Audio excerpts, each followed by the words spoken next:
Hello everyone, and welcome back to Make Your Mind. This is a little bit of a slightly different camera angle here. I'm actually sitting here on my dining room table. I have this beautiful piece of cypress with a couple of clay pieces I've already started, and this is going to be my upcoming preview. I do apologize about being late about the Master Chief and the Montgomery Gator sculptures. By the time this is out, those sculptures will now have been out. So go click the links right up here to go see those if you wish. But this is the next sculpture that is going to be, and this is going to be the preview. I've already started making some of these, and I wanted to actually get into. This is actually going to be another Five Nights at Freddy's sculpture. Now, mind the camera. I'm actually using. I don't know if you can see it. I'm actually using an old GoPro mount, just put right here along my table's edge. This is actually the old arm I used for my original setup when I first started the channel. But what's cool about this is that this allows me to make my channel portable. I can literally record pretty much anywhere. So in the future, you may see some videos where I'll be recording at the beach, or I'll be somewhere cool, you know? It's just some fun ideas that I've been working on. So I got those started out. I also have a couple of these that I had already made out of this dark red that I wanted to use. Let's see, those are going to work well. Those work well with the picture that I have. I don't have the picture of this character in front of me. However, I did study it very carefully, and I'm essentially going to be working on it as I go along. So let's see, I also have some grays here, along with more purple, some more of the dark red, and I also have some tan up here, and then a little bit more purple. I also have this color right here, which is a sort of green and gray mix. I actually used this color when I created my sculpture of the Demogorgon from Stranger Things. And if you want to see that sculpture, go ahead and click the links up there. I'll have links popping up periodically throughout the whole video here. So, and mind the shakiness when I'm sculpting things on the camera. It does want to shake, so just bear with me a little bit. But here's this gray and green. I'm not sure if I want to use this yet. And I've got a couple of these other strands. Here, let me get them into camera here. A couple more strands that I have made. I also have that I had started. Just a little elbow there. Come on, camera, focus. There we go. And I got that right there. And so here is what I have already started. This is an animatronic inner frame. Now this is an old school animatronic, as there was originally supposed to be a person in there. So I'm going to be making one of the older animatronics. Not necessarily, well, I mean, this character is from Security Breach, but is also in a couple of the other games, and is one of the more, honestly, one of the more disturbing and one of the more pivotal characters of the entire Five Nights at Freddy's timeline. And that character, for those of you watching, is going to be Springtrap, also known as William Afton, the one who killed those children and possessed the other animatronics using their spirit energy. Quite an incredible story, I must admit. And in the new game, Five Nights at Freddy's Security Breach, his new name is Burntrap, which is not that much different from... I mean, his character model doesn't look that much different from the Springtrap who was first debuted at Five Nights at Freddy's 3. And then he periodically appeared in games like Five Nights at Freddy's Pizzeria Simulator, and then now he's part of Security Breach as well. And yes, I'm gonna be continuing on, and this will be my premiere. Mind the noise. I live pretty close to a military base, so there's a lot of planes flying overhead. So this is the sort of spring frame that I've already got. So I have these pieces up here that are sort of like the spring as they're compressed. Now, the reason why they call them Springtrap is because the original animatronics were actually more like assisted exoskeletons. So they would have a person inside of these. And if you play games like Five Nights at Freddy's Sister Location or Five Nights at Freddy's Help Wanted, and even Five Nights at Freddy's 3, where it was first debuted, you actually get a lot of details when it comes to how Springtrap came to be. And of course, the story about William Afton, which I will get into more detail with the sculpture showcase. I will show that off with the actual sculpture showcase. But I hope you guys kind of like this little change of scenery. My thumbnails and my channel has been a little bit kind of the same as of late, so I figured I'd try something different. So there, and then there's the back. So I have the sort of back plates here, the spring mechanisms back here, and then you have the back of the frame, which then the person is supposed to slide basically into the frame from the front, and then it closes around them. But in this case, William Afton was being haunted by the souls of the dead children, and in fear ran into at the time it was the Golden Bonnie, or I believe it was called the Spring Bonnie. It was the Spring Bonnie suit. I can't remember the exact name. I'll have the details with the sculpture showcase. And in his fear, the spring lock mechanism inside the suit actually compressed and actually crushed his body on the inside.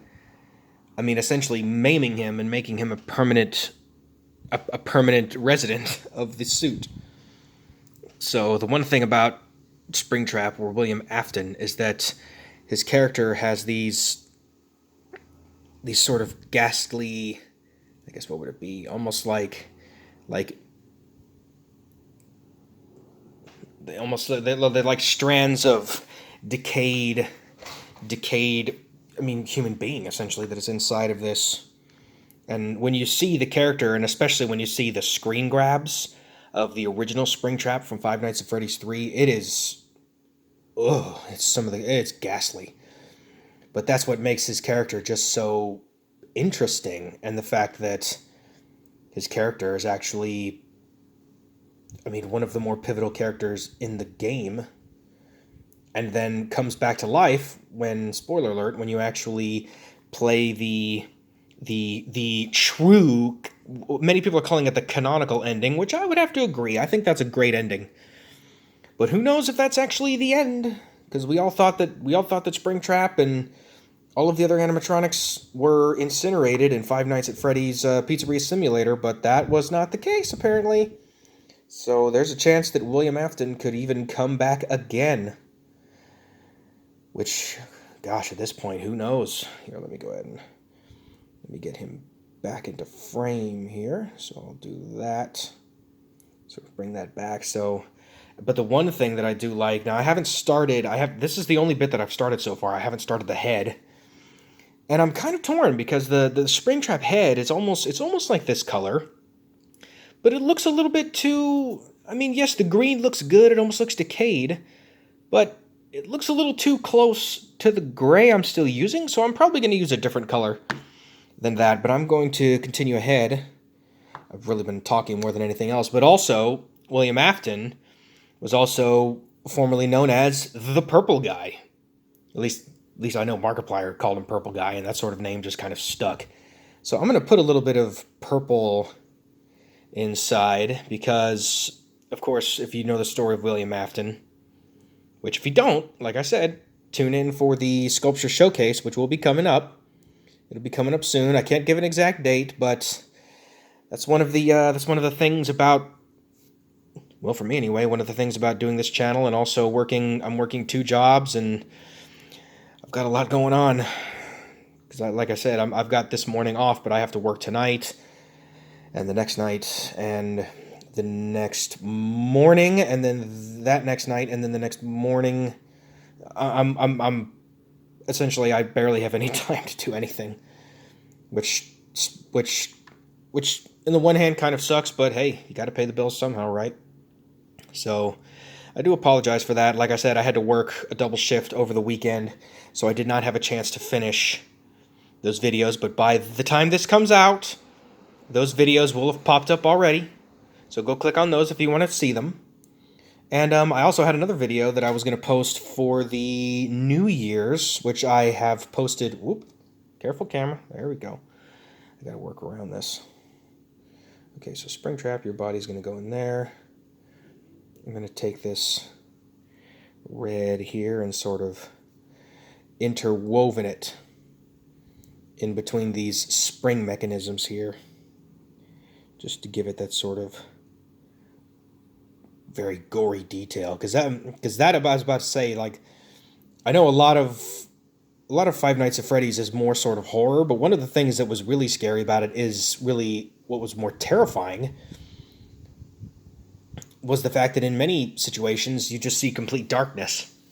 You know, like there's a great video that came out. If I find it, I'll leave a link down in the description below, talking about the difference between horror and terror. And I just love that idea, because one of my favorite movies of all time is Aliens, and I've made a couple of sculptures pertaining to that. If you want to see those, just go ahead and click up on the right. But those movies essentially talk about how, you know, horror is when you see somebody, you know, getting stabbed by, you know, let's say Michael Myers. Let's say you're standing in a hallway looking down at Michael Myers, and then Michael Myers is, you know, stabbing someone, and it's horrifying to watch. But then terror is when Michael Myers turns his head at you, all the lights shut off, and all you hear is footsteps coming towards you. That fear of the unknown is what really kind of is, for me, is scarier than sort of seeing something that's ghastly. And that was one of the things about, especially Five Nights at Freddy's 3, that was one of my more favorite games. Just because it has that more terror aspect. You have just one animatronic who is coming after you. Okay, so come on there. So I'm adding a couple of little purple aspects to essentially the final form of Purple Guy. God, the story of William Afton. I know that the Five Nights at Freddy's story timeline is kind of all over the place, but a shout out to real quick to Ultraviolet Mango.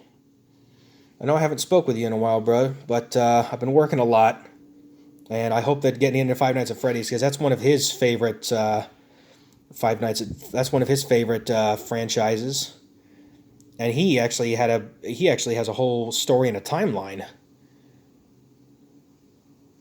And of course, shout out to Scott for starting this series in the first place. This is just one of the coolest.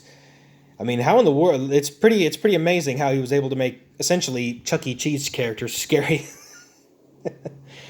I just love that, man. It's turning something that's innocent and then just making it horrifying. But this will be interesting, especially with mind the airplane. Hello, C-130. See you out the window. Okay, so that's where the head's going to go. So that's the sort of start of the body. Now I'm going to be making this a pretty detailed sculpture here. But with that concludes this video. If you enjoy content like this, don't forget to leave a like down below. And remember to subscribe and hit that bell for notifications so you don't miss the next video. This video sculpture will be coming out, so stay tuned very soon for William Afton, also known as Springtrap.